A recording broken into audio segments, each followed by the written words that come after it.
When I was 19 and just starting university, I became fast friends with a 17-year-old guy in his first year.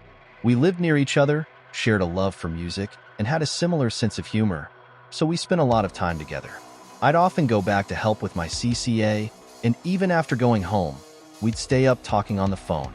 I met his family, had dinner with them, and we just clicked. He had a crush on a girl in his year who kept turning him down.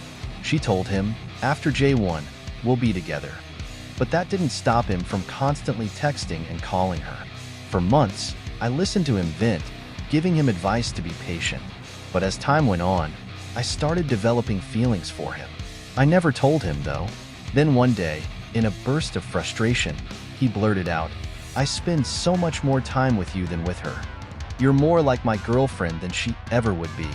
I couldn't help but turn bright red.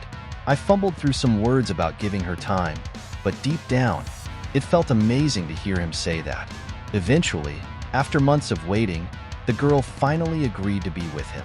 I figured I'd let him know how I felt and wrote him a heartfelt letter.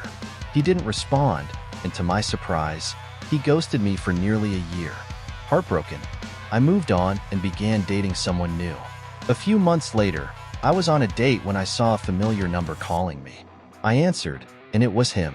We exchanged pleasantries, catching up. He mentioned how he'd broken up with his girlfriend because she wasn't invested in the relationship, and I couldn't help but feel a little relief for him. Then, the unexpected happened. He asked, "Are you seeing anyone? Because if you're not, I'd love to go out with you." I was taken aback, but told him I was in a relationship, though we could still hang out as friends. A few weeks later, my boyfriend invited me to meet his parents at his house. When I asked where he lived, I realized it was the same area as my old crush. After a few more questions, I called him, and we found out he and my boyfriend were next-door neighbors. We couldn't stop laughing about the coincidence.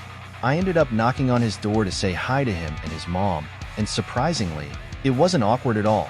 I still look back on that moment as one of the most memorable and lighthearted in my relationship journey. Years later, my ex-crush got married, and I'm happily in a long-term relationship with my partner.